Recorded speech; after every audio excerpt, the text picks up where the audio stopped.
아멘. 아멘. 예, 요번 한 주간에는 대주제가 믿음이 어디 있느냐라는 주제입니다. 그래서 첫 시간에는 무엇을 보았어요?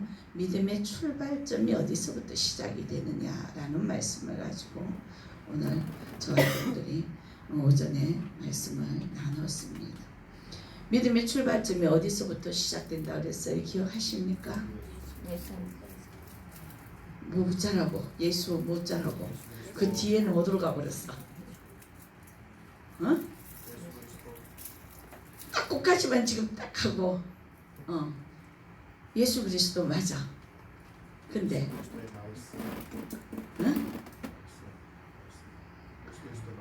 입으로만 예수 그리스도라고 얘기를 하지 말고 내 마음에 무엇을 인정하고 있는 거야?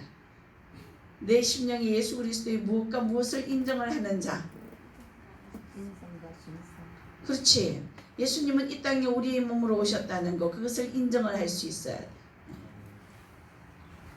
또 그분은 신성을 지니셨다는 거.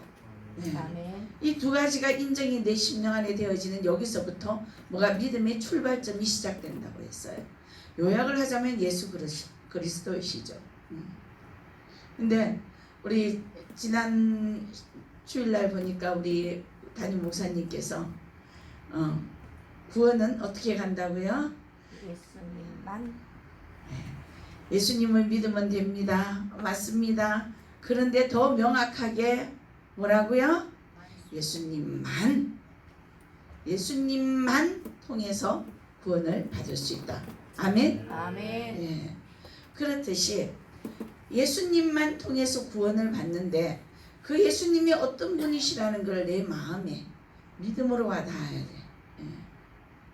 자, 그럼 예수님이 신으로만 계시는 분이시냐? 아니라는 거죠. 이 땅에 인성을 가지고 태어나시더라라는 거죠. 육신의 몸으로 태어나셨다. 태어나셔서 이 땅에서 저와 여러분들에게 본을 보이셨어. 어떤 본을 보이셨어요? 믿음의 본을 보이셨는데 어떠한 삶을 살아가야 되는지에 대한 본을 다 보이셨다라는 거예요. 자, 그런데 믿음은 어디에서부터 난다 그랬어요? 들으면서 난다. 무엇을 들어야 됩니까? 말씀을 들어야 돼. 수없이 많은 말씀을 다 듣는데 믿음이 안 자라는 것은 왜 그럴까? 왜 그럴까요? 왜 믿음이 자라지 않을까? 요한이 너한테는 예수님이 계시다는 것을 믿어? 오, 이 대단한 답인데. 믿어? 지금 죽으면 천국 갈 자신 있어? 없어? 아니, 좀 전에 믿는다며. 믿으면 천국은 무엇으로 가? 믿음으로 가. 근데 지금 그러면 요한이가 죽었어. 천국 갈 수 있어 없어? 응? 갈 수 있어? 믿음, 대단한 믿음이야. 그러면은 천국을 갈 수 있는 자, 믿음을 소유한 자의 모습으로서 요한이는 지금 살고 있어? 근데 어떻게 천국을 가? 헷갈려. 갑자기 헷갈려. 무엇으로 가? 예수님만 믿으면 간다. 아멘? 아멘. 왜 예수님만 믿으면 천국을 갈까요? 왜? 요한아, 왜 천국을 가지? 예수님만 믿으면?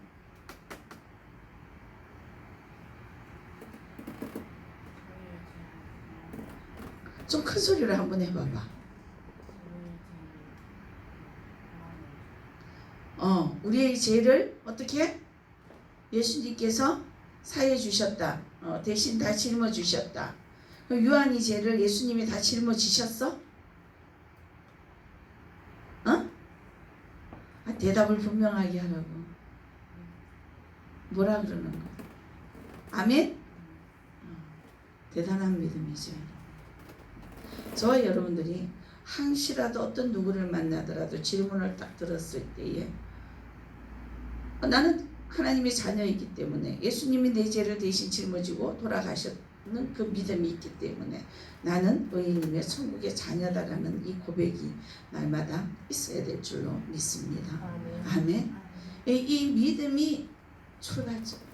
출발점. 자, 그런데 어떻게 했어요?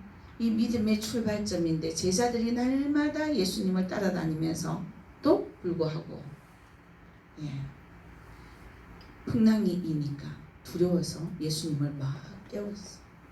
주여 주여, 지금 이 배가 뒤집히게 됐는데 어찌하여 당신은 잠만 주무시고 있습니까? 예수님이 일어났어. 풍랑을 꾸짖었어. 잠잠해졌어. 그렇다면 이 가운데서 이 제자들은 어떠한 대답이 나와야 정상입니까? 역시 우리 주님은 당연하게 하실 수 있다는 걸 나는 믿었어. 그래서 내가 예수님을 깨웠잖아. 이 대답이 나와야 되는데 뭐라고 합니까? 오늘 말씀에 뭐라고 해요? 그들이 두려워하고 놀랍게 여겨 서로 말하되 그가 누구이기에, 예수님에게 그가 누구이기에 바람과 물을 명함에 순종하는가 하더라. 자, 여러분, 믿음의 자리에 대해서 오전에 말씀드렸어요. 믿음의 자리가 어디에 있느냐? 여러분들의 믿음의 자리가 지금 어디에 있느냐? 주님의 말씀은 곧 현실이라고 말씀드렸습니다. 또한 주님의 말씀은 창조의 능력이 있다고 우리 너무나도 잘 알고 있어요. 우리에게 중요한 것은 듣는 것인데 주님이 부르실 때 우리는 즉각적으로 화답할 수 있어야 되는데, 근데 주님은 우리를 왜 부르실까? 왜 부르실까? 우리를 부르시는 이유는요, 우리가 길을 잃고 헤매고 있기 때문에 주님은 그 길을 다시 돌이켜 제 위치로 돌이키기 위해서 부르고 계세요. 우리도 모르게 길을 잃어버렸어. 내 뜻 띄고 내 마음대로 내가 생각하는 것이 옳다고 내 뜻 띄고 내 마음대로 갔는데 알고 보니까 주님께서 보시니 이게 아니더라라는 거죠. 어떻게 너희들은 가면 갈수록 나와 자꾸 멀어지느냐라고. 그래서 주님이 더 이상 둬서는 안 되겠다. 왜? 우리가 고아가 아니기 때문에. 그래서 당신 앞으로 불러들이시는. 그 불러들이시는 작업이 뭐예요?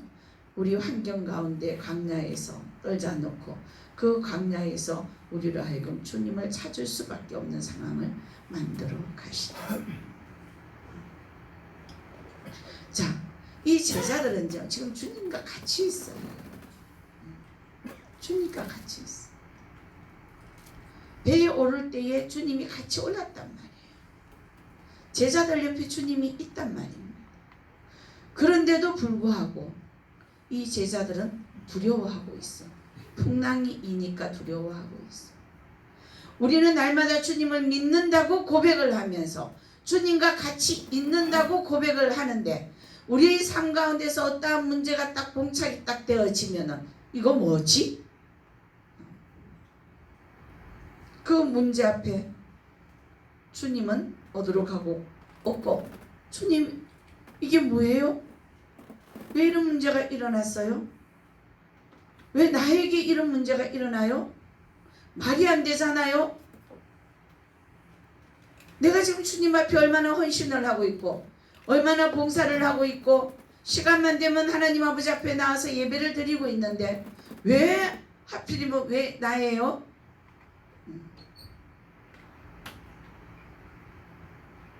그렇게 고백.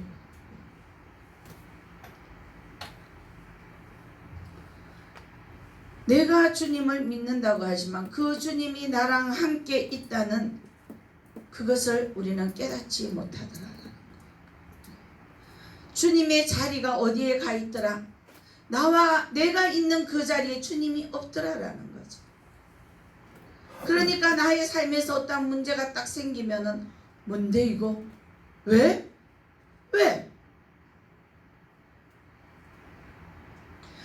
정말 나와 함께 동행하시는 하나님, 바로 예수 그리스도라는 것을 믿는다면은 이거 뭐지? 예수님 이게 있네요.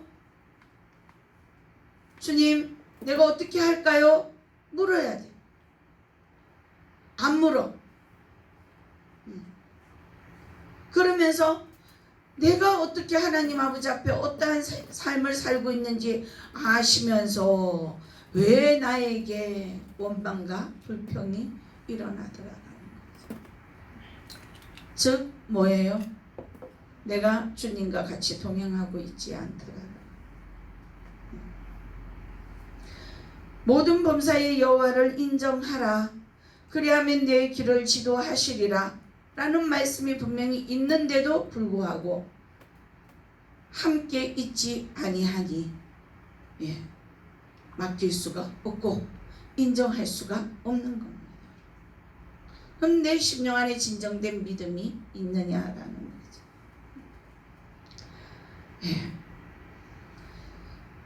우리는요, 하나님 아버지 앞에 내가 주님을 믿습니다 라는 그 고백이 일어난다면요, 어떻게 해야 돼요? 주님과 동행하는 삶이 있어야 될 줄로 믿습니다. 내가 가는 길에 주님이 항상 있다라는 거예요. 내가 생각하는 그곳에 주님이 항상 있다라는 거예요. 그런데 내가 생각하는 그곳에 주님이 없으면 무슨 생각이 나요? 세상적인 생각이 나더라라는 거죠. 세상의 정욕이, 세상의 재물이, 탐심이, 시기와 질투와 원망과 불평이 나오더라라는 거예요. 왜? 그곳에 누가 없어요? 주님이 없기 때문에. 주님이 없는 그곳에는 누가 있습니까? 사단이 있습니다. 그러니까 사단이 좋아하는 생각들로 가득 차 있는 거예요. 사단은 뭘 좋아해요? 하나님과 나와의 관계를 이간시키는 것을 좋아해요. 하나님은 우리가 어떻게 지내는 것을 원하세요? 항상 기쁘게 감사함으로, 쉬지 말고 기도하고 항상 기뻐하고 모든 범사에 감사하고. 하나님은 그걸 기뻐하시다. 그걸 통해서 하나님 우리를 통해 영광 받으시려고 하는데, 사단은 뭐예요? 하나님이 영광 받지 못하도록 우리의 생각을 좌우지하더라. 그 생각을 좌우지하는데, 그 생각 가운데 누가 없기 때문에 사단이 좌우지합니까? 결국은 예수님이 그 자리에 없기 때문에 사단이 좌우지한다라는 거예요. 그래서 우리 삶 가운데서는 믿음의 자리, 내 심령 안에 예수님의 자리가 있느냐 없느냐 늘 살펴봐야 돼요. 나는 오늘 이 하루 지내면서 누군가를 만날 때에 그 자리에 주님도 함께 있다라는 것을 인지하고 만나느냐, 누군가 대화를 나눌 때에 그 자리에 주님이 계신다는 것을 인지하고 만나느냐는 거죠. 어느 집사님이 동창회를 갔어요. 가서 보니까 안 믿는 친구들이 너무 많아요. 점심을 먹었어요. 야, 우리 모처럼 만났는데 노래방 가자. 노래방을 갔어요. 갔는데 이 집사님이 어떤 사람이에요? 교회의 집사예요. 노래를 자기 순서가 왔어요. 노래를 불러야 돼요. 근데 그 순간에 어떤 생각이 들었어? 예수님 잠시만 좀 계세요. 나는 이 자리에 이 분위기를 내가 좀 맞춰야 됩니다. 그 분위기에 누가 있어요? 예수는 간 곳이 없어요. 그러면서 결국 무슨 노래를 불러요? 유행가를 부르고 있더라라는 거죠. 그 많은 사람들 앞에서 누구를 증거해야 돼요? 예수를 증거해야 되는데, 증거해야 되는 그 입술을 두고 예수가 증거가 나오지 아니하고, 예수님 여기에 잠시만 좀 앉아 계세요. 찬양은 교회 가서 드릴게요. 그럼 그 자리에 누가 있는 거예요? 예수는 없는 거예요. 그러나 하나님은 항상 저와 여러분들과 24시간 1년 365일 주님 나라 가는 그날까지 매 시 분 초마다 함께 동행하셔야 되는 분인 줄 믿습니다. 내 형편에 따라서, 내 사정에 따라서 주님 잠시 잠 좀 주무세요, 주님 좀 기다려 주세요가 아니라 어떻게 해요? 하나님이 우리를 기다리고 있죠. 항상. 너 그러면 안 돼. 기다리시라니까. 하나님의 자리가 어디에 가 있습니까? 지금 현재 저와 여러분들이 살아가는 이 삶 가운데서 하나님은 우리 앞에 있는, 우리 안에 계시는 하나님의 자리가, 계셔야 되는 그 하나님의 자리가, 그 자리에 지금 누가 있느냐라는 거예요. 누가 있습니까? 물질이 있습니까? 자녀가 있습니까? 명예가 있습니까? 권력이 있습니까? 그 자리에?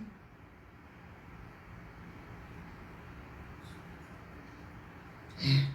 어떠한 상황 가운데서도 주님은 계셔야 되는, 우리 안에 계셔야 될 줄로 믿습니다. 자, 그래서 이제 주님의 자리가 바로 우리 안에 임재해 계셔요. 그렇다면은 그 주님이 우리와 함께 동행을 하셔야 되는데 우리는 지금 어떤 모습이냐라는 거죠. 자, 제자들은 지금 주님과 함께 있어요. 호수의 그 배 안에 있는데도 불구하고 제자들은 뭘 느낍니까? 두려움을 느낍니다. 보면 23절부터 보면은요, 행선할 때에 예수께서 잠이 드셨더니 마침 강풍이 호수로 내리침에 배에 물이 가득하게 되어 위태한지라. 제자들이 나와 깨워 이르되 주여 주여 우리가 죽겠나이다. 주여 주여 우리가 죽겠나이다. 두렵다는 말이죠.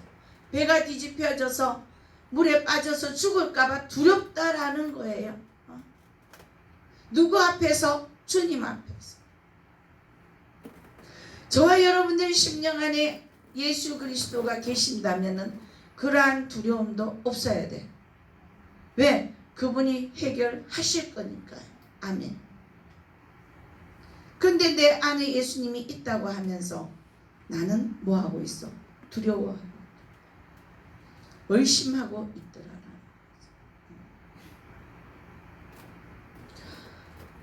얼마 전부터 계속 한 가지 두 가지를 놓고 하나님 아버지 앞에 기도를 합니다. 근데 이제쯤은 내가 선포를 해야 될 때가 됐네 이러고 있는데 뭐야, 그 순간에 엉뚱한 일이 뚝 터져버려요. 선포를 하지 못할 상황으로 터져버려요. 그럼 뭐예요? 순간 제가 그러는 거예요. 하나님, 제가 이때까지 기도를 했고 그렇게 행하실 하나님을 나는 기대하고 있는데 이 일이 터졌네요. 나는 모르겠고 하나님이 알아서 하세요. 그랬더니 채 2, 3분도 안 돼서 하나님은 그것을 뒤엎어서 주셨던 그 믿음대로 옮겨 가시더라고요. 근데 우리는 어떤 일이 딱 봉착을 하면 뭐라고 해요? 하나님, 왜 이래요? 어쩌란 말이에요? 그냥 동동동동. 맡길 수 있는 은혜가 저와 여러분들에게 있어야 됩니다. 제자들은요, 주님과 함께 있었음에도 불구하고 주님을 믿지 않았다는 결과입니다. 저와 여러분이, 우리의 입술은 내가 주님을 믿나이다 하면서도 우리의 행위는 뭐가? 함께 있지 않은 자의 행위처럼 되었다. 오늘 이 제자들과 다를 바가 없다라는 거예요.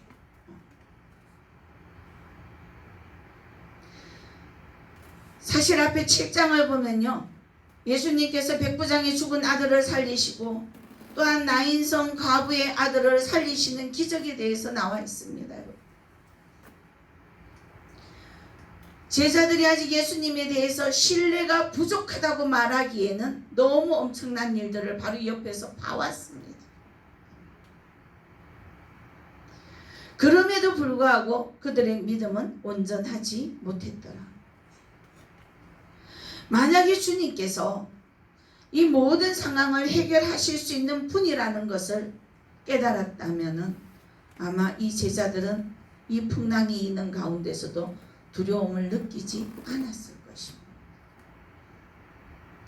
그렇군 바로 옆에서 죽은 자도 살리시는 것들을 몇 번이나 보고 또 보고 하나님의 역사를 날마다 경험을 하고 또 경험을 함에도 불구하고 내 앞에 어떠한 문제가 딱 놓이면은 그것은 믿음하고는 전혀 관계가 없는 상황들이 발생되는 것은 왜이냐라는 거죠. 왜? 문제가 발생되면 주님 앞에 맡기려고 하지 않냐고 그 문제를 자기가 해결하려고 해요. 주님이 앞서서 가야 되는데도 불구하고 앞서서 가지 않습니다.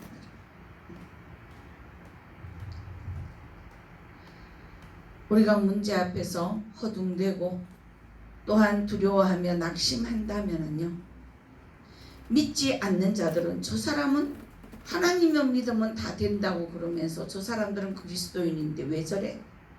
오히려 그들은 우리에게 퀘스천마크를 붙이게 됩니다.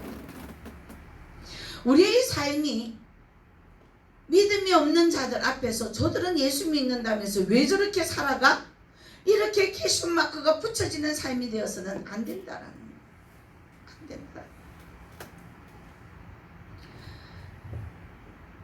여러분, 입으로는 하나님이 나와 동행하십니다 라고 고백을 하는데 내 안에는 주님이 실상은 계시지 않더라. 어떻습니까? 실상 저와 여러분들 안에 주님이 계십니까? 그렇다면 저와 여러분들의 심령은요, 날마다 주님을 기대하면서 어떠한 문제들 앞에서도 하나님을 믿는 그 굳센 믿음을 가지고 영광 영광 할렐루야 찬양하면서 앞을 향해 전진해 나갈 것입니다. 근데 그 믿음이 없다. 없으니까 조그마한 문제만 생겨도 그냥 동동동동동. 여러분, 심판날에 대한 두려움을 갖는다는 것은요, 결국 구원에 대한 확신이 없다는 것을 의미합니다. 이 대단한 중요한 문제예요, 여러분. 요한일서 4장 17절로 말씀을 보면요, 이로써 사랑이 우리에게 온전히 이루어진 것은 우리로 심판날에 담대함을 가지게 하려 함이니 주께서 그러하신것 같이 우리도 이 세상에서 그러하니라. 사랑 안에 두려움이 없고 온전한 사랑이 두려움을 내쫓나니 두려움에는 뭐가 있다? 형벌이 있습니다.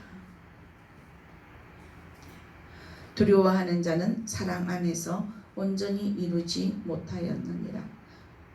우리가 사랑하면 그가 먼저 우리를 사랑하였습니다. 이 사랑의 대상이 누굽니까? 예수님입니다. 하나님이에요. 그가 어떤 분이십니까? 전지전능하신 분이에요. 말씀 한마디로 모든 것을 다 이루어 가시는 분이에요. 그분이 나를 사랑하신다는 거예요. 그 사랑에 힘입어서 나도 그분을 사랑한다는 거예요. 그럼에도 불구하고 두려움이 있다. 그럼 우리의 믿음을 뭐 해봐야 돼요? 의심해야 돼요. 의심해야 돼.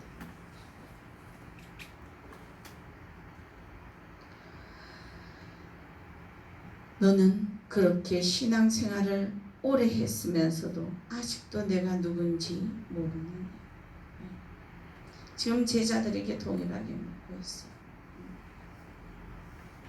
뭐라고요? 너희 믿음이 어디에 있는? 너는 신앙생활을 10년을 했고 20년 30년을 했는데 네 믿음의 자리, 네 안에 나의 자리는 어디에 있느냐? 묻고 계시는 거예요. 어디에 있습니까? 저와 여러분들 그 안에 예수님의 자리가 지금 어디에 있는?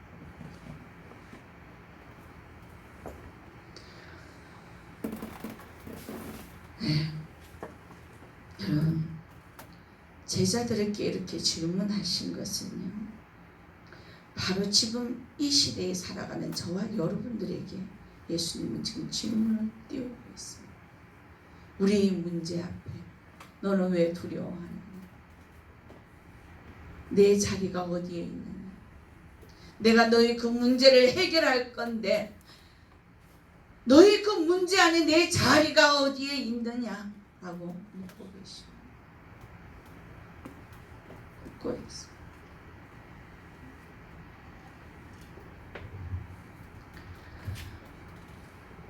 왜 두려워하느냐?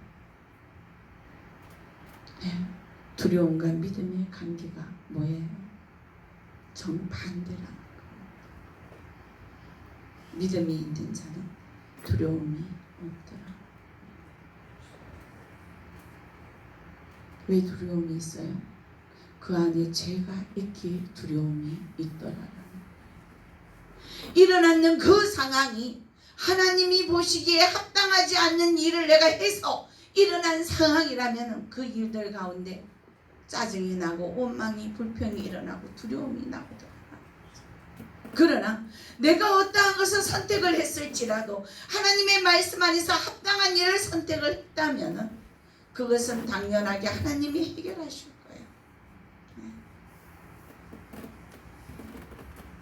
결국 뭐예요? 두려움과 믿음. 믿음이 그 자리에 없다면 그 안에 뭐가 있다고요? 죄가 있더라. 그 죄 때문에 두려움이 일어나는 거예요. 여러분, 우리가 예수 그리스도 하나님의 자녀가 되었다는 것은요, 그 시점부터 바로 광야 학교의 신입생이 되었습니다. 아이들이 초등학교를 들어갈 때, 유치원을 들어갈 때 신입생, 믿음의 시험이 시작이 되었다라는 거예요. 우리가 주님을 믿는 그 순간부터 믿음의 시험이, 즉 믿음의 테스트가 시작이 되었다라는 거예요. 그래서 야고보는 뭐라고 합니까? 여러 가지 시험을 당하거든 온전히 기쁘게 여기라고 말씀합니다. 즉 광야 학교에 들어온 것을 기쁘게 여겨라. 아멘. 문제 앞에서 우리는 기쁘게 여길 줄 알아야 된다. 왜? 그 문제를 통해서 하나님은 나를 뭘 만들어가요? 그릇 만들어 가시더라고요. 그 문제를 통해서 우리의 생각을 바꾸게 하고 우리의 계획을 바꾸게 하고 나의 나된 모든 것들을 예수 그리스도 앞에 끌어 엎드리게 하고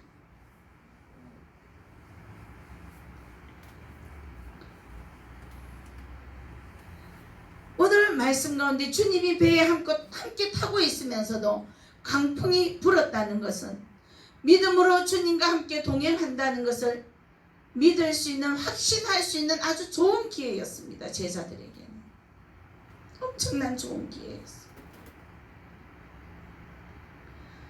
또한 주님과 함께 있는다 할지라도 주님과 함께 동행한다고 해서 시련이 오지 않는 것이 아니라는 것을 오늘 이 말씀을 통해서 우리에게 일깨워주고 있습니다.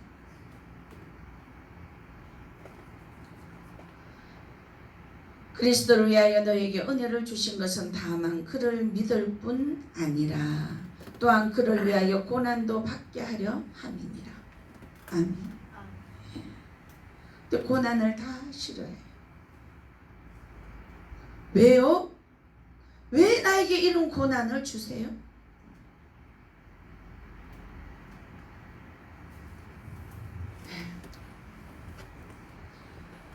요한복음 16장에는 말씀하십니다. 너희가 환난을 당하나 뭐하라?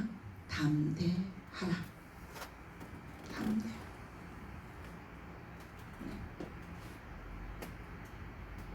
자, 어떠한 환경들 가운데서 저와 여러분은 담대할 줄 알아요. 주님은 말씀하십니다. 내가 세상을 뭐 했다? 이기였다.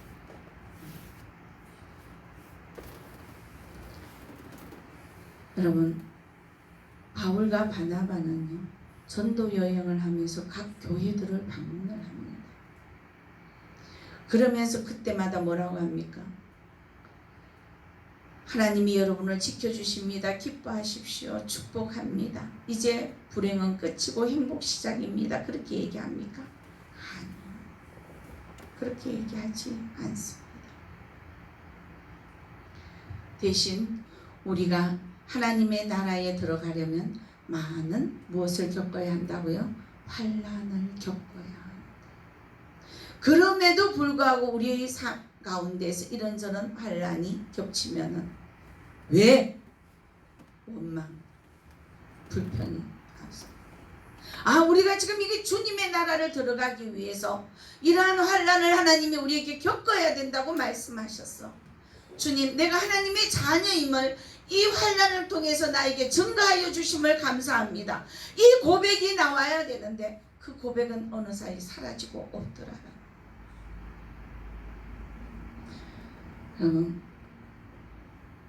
신앙생활의 가장 초보자들이 동일하게 하는 질문이 뭔지 아십니까? 나는 예수님을 믿는데 왜 안 믿는 사람들보다 더 많은 고난을 당해야 됩니까? 라고 묻습니다. 다른 사람은 내가 보기에 축복을 받는 것 같은데 왜 나는 축복을 지금 못 받고 있습니까? 예. 그래서 마치 하나님이 자기에게만큼은 주무시고 계시는 것처럼 아무 일도 안 하시고 그냥 주무시고 계시는 것처럼 여기십니다. 그러다 보니 믿음이 그냥 아래로 어떻게 돼요? 곤두박질 쳐버려요. 조그만하게 있는 믿음조차도 사라지더라고요. 여러분, 너희 믿음이 어디 있느냐라는 이러한 질문은요, 믿음에 대한 본질입니다. 그 본질을 질문하고 있어요. 너희는 믿음이 있지 않느냐? 네.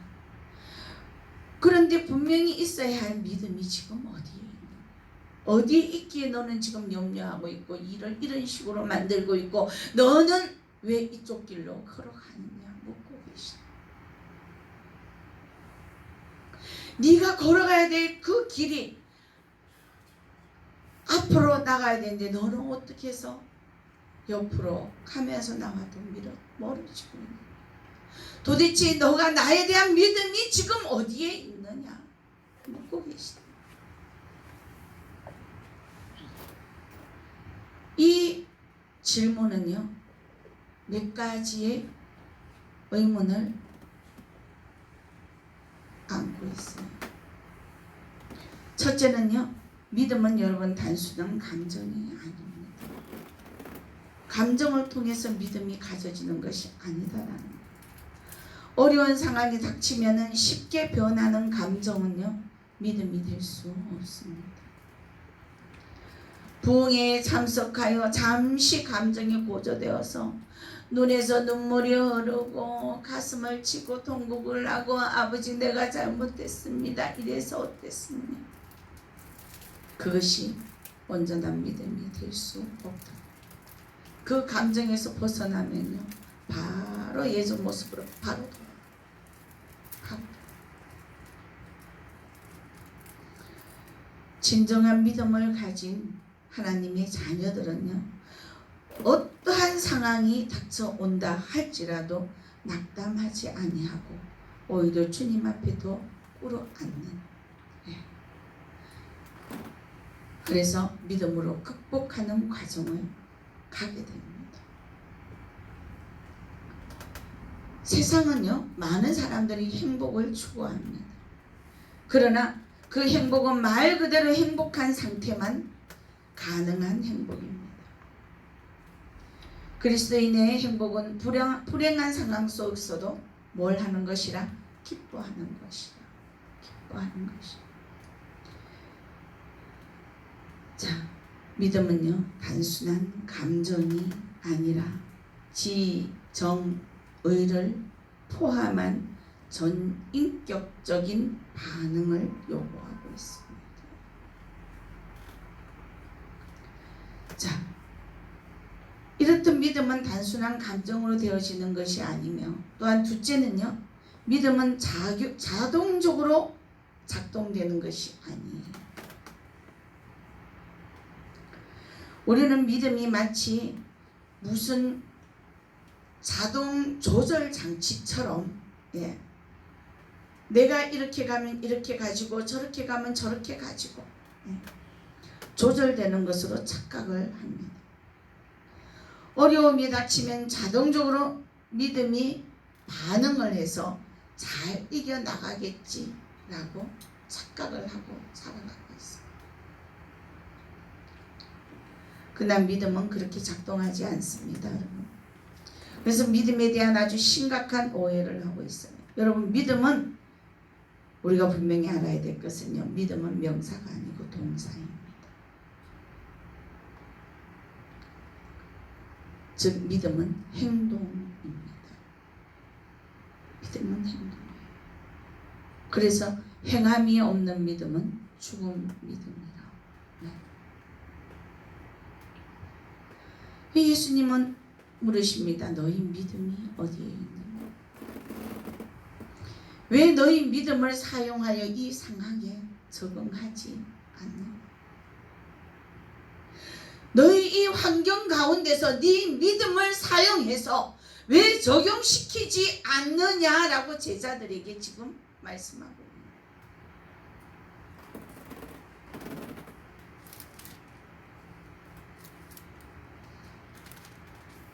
어떤 상황이 발생이 돼서 일이 터질 것만 같아. 그러면은 우리는 하나님의 말씀을 적용을 빨리 해야 돼. 기도를 해야죠. 꿇어앉아야죠. 잘못했는 것은 회개를 하고, 하나님의 도우심이 필요한 것은 간절하게 도우심을 구하고 행위로 나아가야 됩니다. 두렵다고 해서 그냥 마냥 두려워만 하고 있어서는 안 된다라는 거예요. 말씀을 적용하는 믿음이 저와 여러분들에게 있으시기를 주님의 이름으로 축원합니다. 말씀을 붙잡고 적용을 해야죠.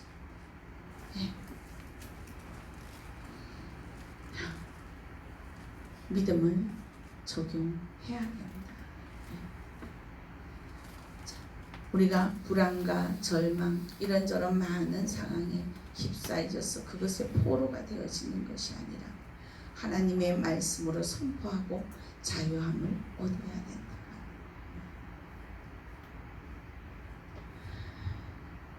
여러분, 공황장애라는 것은요, 갑자기 극도한 두려움과 불안을 느끼는 불안장애예요.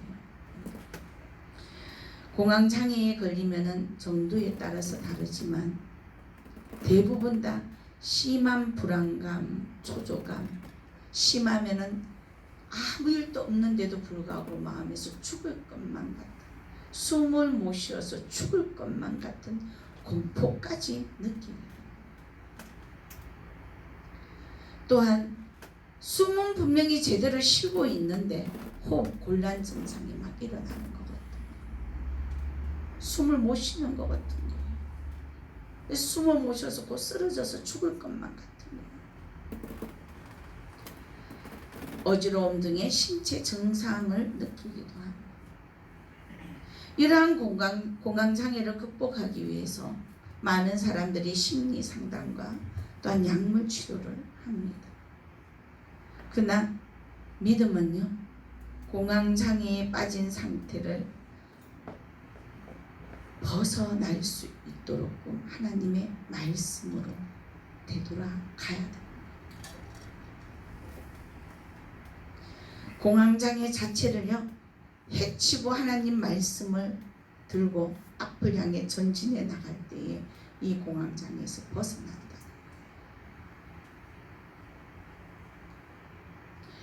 배가 폭풍에 난파된 후에 나무 조각을 붙잡고 헤엄쳐 나오는 것이 아니라 폭풍 가운데서 믿음으로 기도할 수 있어야 된다. 즉 우리의 환경의 폭풍 가운데서 믿음으로 기도할 수 있어야 된다. 이 기도를 해야 된다. 이러한 상황에서 사실 기도는 자연적으로 나오지는 않습니다. 어떻게 해야 될지 절망도 있고 어디로 가야 될지 답답하기도 하고, 도대체 내가 구원받은 자가 맞나 의심도 되고, 그러나 하나님의 말씀을 붙잡고, 아니야, 하나님은 독생자 예수 그리스도를 나를 위해서 보내주셔서 죽기까지 하시기까지 나를 사랑하셨어. 그래서 그분은 나를 지키시는 분이야. 나를 보호하시는 분이야. 이 말씀을 붙잡고 벌떡 일어날 수 있는 것이 이게 바로 믿음이다.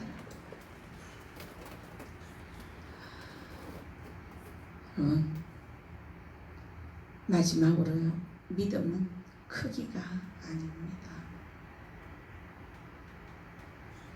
작은 믿음도 소중합니다. 예수님께서는 가나안 여인을 향해서 뭐라고 했습니까? 내 믿음이 크도다 라고 말씀했어요. 사람이 가지고 있는 믿음의 크기를 말하는 것이 아닙니다.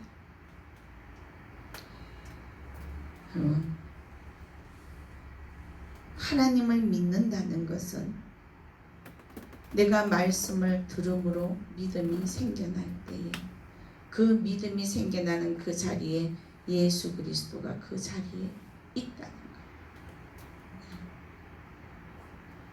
그럼 우리가 말씀으로 나아가는 뭐가? 행위가, 앞을 향해서 나아갈 수 있는 이 행위가 전제가 돼야 돼요. 전제. 과연 우리는 어떠한 믿음을 가지고 나아가고 있느냐. 자, 우리가요 달란트의 비유를 보면요, 누구에게는 필요에 따라서 5달란트를 주고, 누구에게는 2달란트를 주고, 누구에게는 1달란트를 주고. 중요한 것은 몇 달란트를 준 것이 중요한 것이 아니라 그것을 가지고 어떻게 사용했느냐가 중요합니다. 우리의 심령 안에 하나님의 말씀이 들어와 있다면은 그것을 가지고 내가 어떻게 사용을 했느냐가 중요하다는 거예요. 하나님의 말씀이 내 안에 들어왔는데도 불구하고 사용하지 않고 있어요. 하나님의 말씀이 내 안에 들어와서 그 문제가 왜 생겨났는지를 깨닫게 하셨어요. 그렇다면 내가 잘못되었으면 잘못된 그 부분부터 하나님 아버지 앞에 철저하게 회개가 일어납니다. 하나님, 내가 잘못했어. 제가 예전에 그랬잖아요. 살인 미수죄로 실컷 검찰까지 가가 조사를 다 받고, 근데 어느 순간 도대체 내가 왜 이랬을 때에 내 본질이 돌아보여야 된다.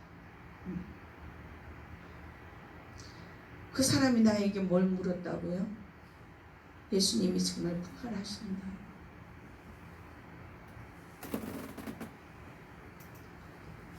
하나님 앞에 우리는 우리 믿음의 본질을 분명히 알아야 돼요. 그때 그것을 깨닫고 하나님 아버지 앞에 꿇어앉아 금식하는, 아버지 내가 잘못했습니다. 저 인생이 저렇게 해서 죽고 나면은 예수님 부활도 모르는데 지옥 갈까 아니고, 앞으로 내가 하나님 아버지 앞에 쓰임받는 그 사명자의 길로 내가 가려면 이러한 오점을 끌어안고 내가 어찌 가겠습니까? 주님, 내가 순종하겠습니다. 이 일을 해결하여 주시옵소서. 주님, 나를 도와주시옵소서.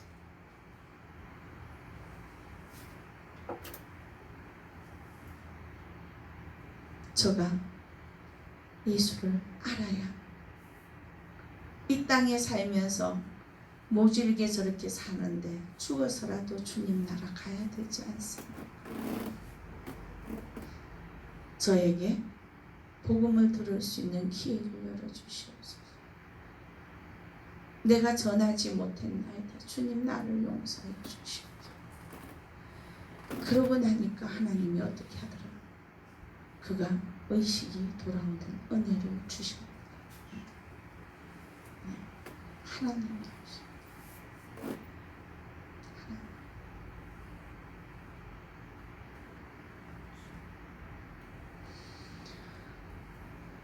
여러분, 이처럼 믿음은 행동입니다.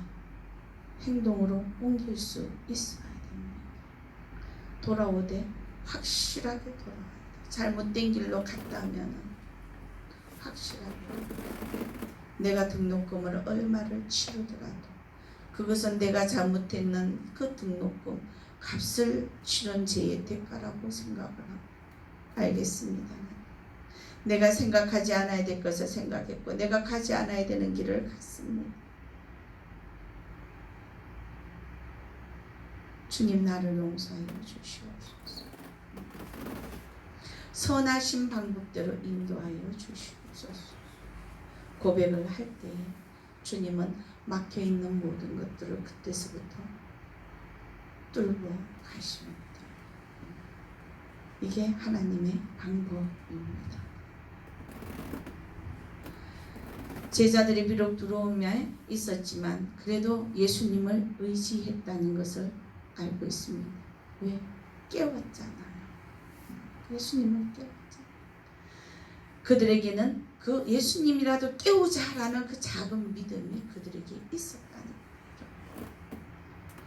비록 겨자씨맛한 믿음이 있었을지라도 예수님께서는 그 믿음에 대한 반응을 보이십니다. 바다를 잠재우는 놀라운 기적을 베푸시더라. 또한 예수님이 바라시는 것은 강풍 가운데서 장부답게 버티는 모습을 저와 여러분들에게 바라고 계신다는 것을 기억하실 수 있기를 소망합니다. 어떠한 환경 가운데서 내가 쩔쩔쩔쩔쩔쩔쩔 매는 그러한 것이 아니라 이게 뭐야? 이거 내가 잘못해서 그렇지만 하나님 내가 깨닫고 돌아서면 하나님은 이 길을 회복시키실 거예요. 내가 그 앞에 어찌할 줄 몰라 쩔쩔매고 내 마음을 다스리지 못해서 속에서 분노가 일어나서 올라갔다가 내려갔다가 이러는 모습이 아니라 포기할 것 빨리 포기하고 좀 더 당당하게 나는 하나님의 자녀이기 때문에 하나님 선하신 방법대로 이 길을 해결해 주실 것이다 라는 이 믿음을 가지고 앞을 향해 당당하게 전진하기를 원하십니다. 당시 예수님은요 제자들의 믿음이 아직까지도 성장하지 않았다는 것을 알고 계십니다. 그럼에도 그들을 책망하신 것은 바로 지금 현재 살아가고 있는 저와 여러분들의 믿음의 상태를 깨우치게 하려 하십니다. 무엇을 깨닫고 있느냐. 환경 안에 강풍 속에 내가 놓여 있는데 그 안에서 내가 지금 무엇을 깨닫고 있느냐는 거죠. 무엇을 깨닫고 깨달았다면 바뀌어야 되는 겁니다. 또다시 그러한 길로 가지 않기 위해서 하나님 아버지 앞에 기도하며 새로운 모습으로 하나님의 언약된 말씀을 붙잡고 앞을 향해 전진해 나가야 되는 겁니다. 그런데 어떻게 해요? 우리 많은 사람은 어차피 뭐 이렇게 됐는데 뭐 내가 할 수 있는 거 아무것도 없는데 꿈이 없는 자는 망한다 했습니다. 전지전능하신 하나님을 내가 믿고 있으면서 내 안에 꿈이 없다는 것은 내 안에 믿음이 없다라는 증거인 것입니다. 왜 꿈이 없습니까? 하나님이 전지전능하시다. 저는 사실 꿈이 너무 많아서 탈이에요. 꿈이 너무 많아서. 그래. 뭔가가 하나님이 딱 피를 딱 주시면요. 거기에 대해서 그냥 내가 일부러 계산을 두드리지 않아도 두드려서요. 이거? 근데 저는 안 해요. 그 일에. 안 나서요. 왜? 하나님 앞에 내 직책은 분명히 목사의 직책이 있기 때문에 저는 그 일에는 절대로 안 났습니다. 나서는 그 순간에 나로 인해서 다른 사람까지 피해를 입게 됩니다. 내 가족까지 피해를 입게 되고 내 주변의 다른 사람들까지 다 피해를 입게 돼요. 각자 자기의 맡은 바 그 직책에서 하나님께서 주신 그 달란트를 성실하게 이행해 나갈 때에 하나님은 그 일을 통해서 역사해 나가시는 거예요. 근데 내가 있어야 될 자리를 이탈하면 하나님은 깨닫고 돌아오도록 환경의 그 강야에 그냥 던져 놓아 버리는, 그러면 등록금을 치르게 하십니다. 어차피 치러야 되는 등록금이라면 빨리 치르고 빨리 벗어나는 게 가장 빨라요. 세월 뭐 그렇게 끌고 뭐 있습니까?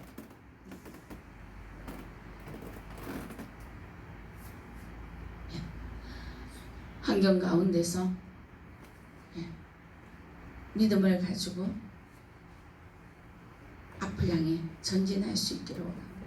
그 환경에서 도피하고 주저앉는 자가 되지 않기를 원합니다. 내가 지금 이 상황이 됐는데 내가 지금 할 수 있는 게 뭐가 있는데 아무것도 없어. 그러면 정말 아무것도 없습니다, 여러분. 할 수 있는 것이 아무것도 없어요.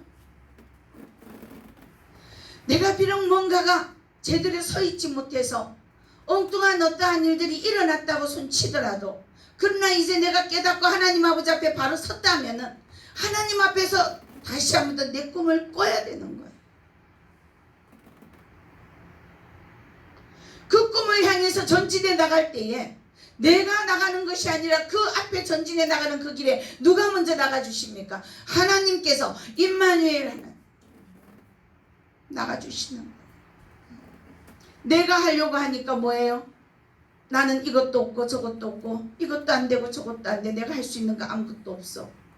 그 누가 하는 거예요? 사단이 주는 거예요. 사단이 주는 꿈이에요. 사단은 그런 꿈을 줘요. 인생을 망칠 수밖에 없고 힘들게 할 수밖에 없는 그런 꿈을 주는 거예요. 내가 이 상황에서 뭘 할 수 있는데. 하나님은 그러신 분이 아니십니다. 말씀을 맺습니다. 우리에게 이러한저런 시련과 고난과 시험이 있을 수 있습니다. 나 그것은 내 안에 있는 믿음과의 관계에서 한번 살펴볼 수 있기를 소망합니다.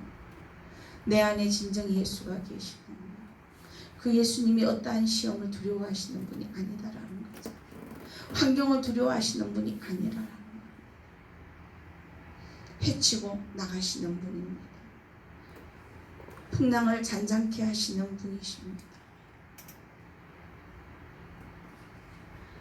하나님께서 우리에게 주신 믿음을 사용하실 수 있는 지혜가 있으시기를 바랍니다.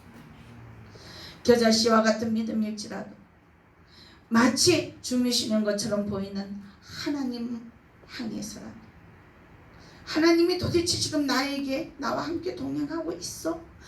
이게 어떻게 이게 동행하고 있어? 이러한 느낌이 올지라도 우리는 아니야, 하나님은 나와 항상 동행하셔. 주님, 나의 모습을 통해 영광 받으셔야 되는데 나를 이대로 버려두지 마시옵소서. 나에게 힘을 주시옵소서. 나에게 꿈을 주시옵소서. 고백할 수 있는 믿음이 되어야 합니다. 주여, 오늘 제자들은 부르짖습니다. 주여 주여 우리가 죽겠나이다. 그 풍랑 앞에서 예수님을 깨워 잠잠하게 계시는 그 예수님, 우리 앞에 비록 아무 일도 안 하시는 것처럼 보여지는 그러한 예수님을 깨울 수 있는 믿음이 있으시기를 주님의 이름으로 축원합니다. 주여 주여, 내가 이대로 있다가는 정말 죽을 것만 같습니다. 내가 미칠 것만 같습니다. 나 사랑하셨지 않습니까? 나 좀 어떻게 해주세요. 어떻게 하면 되겠습니까? 나로 하여금 하나님 뜻을 깨달을 수 있도록 나에게 영안을 열어주시고 영을 분별할 수 있게 하시고 말씀을 들어 깨달을 수 있는 영의 길을 열어주시고 주님 앞에 부르짖어요.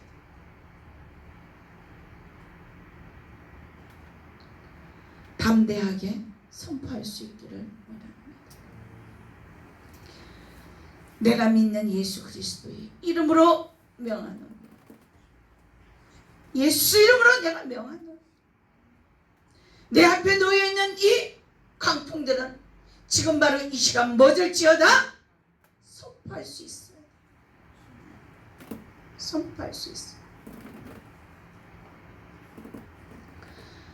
내 인생에 개입하려는 더러운 모든 악한 마귀들은 내가 이 시간 예수 이름으로 명하노라. 내 인생에서 떠나가 명령할 수 있어야 돼.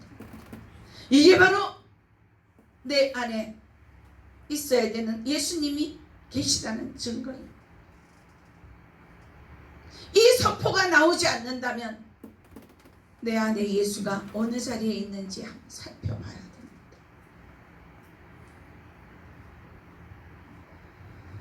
믿음은 행동입니다. 우리가 적용해야 하는 것은 항상 말씀을 우리 삶 가운데서 적용시키면서 나아가야 된다는 거예요. 이런저런 많은 믿음이 우리 앞에 놓여져 있을지라도 주님이 우리에게 질문하십니다. 그 문제 앞에서 지금 너 믿음은 어디에 있느냐? 내 앞에 놓여져 있는 그 강풍을 바라보시면서 주저앉아 있는 나를 바라보시면서 주님은 그 어떤 누구가 아니라 바로 나에게 질문하십니다. 네 믿음은 지금 어디에 있느냐?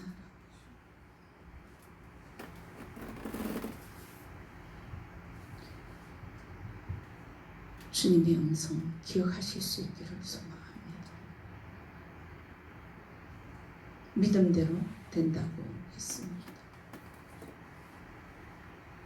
내가 아무것도 할 수 없고 그냥 주저앉아 있다면 내 믿음은 그것밖에 되지 않습니다. 내 안에 이 환경 가운데서 원망과 불평과 짜증과 시기와 질투만 남아있다면 내 믿음은 또한 그것밖에 되지 않습니다. 내 믿음대로 되었죠. 질문하고 계십니다.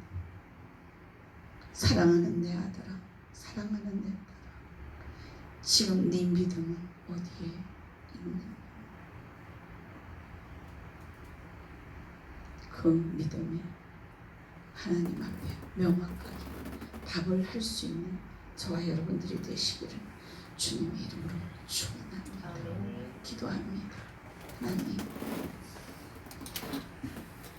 내 믿음이 어디에 있느냐 묻고 계십니다. 우리의 삶 가운데 이 하루도 이런저런 많은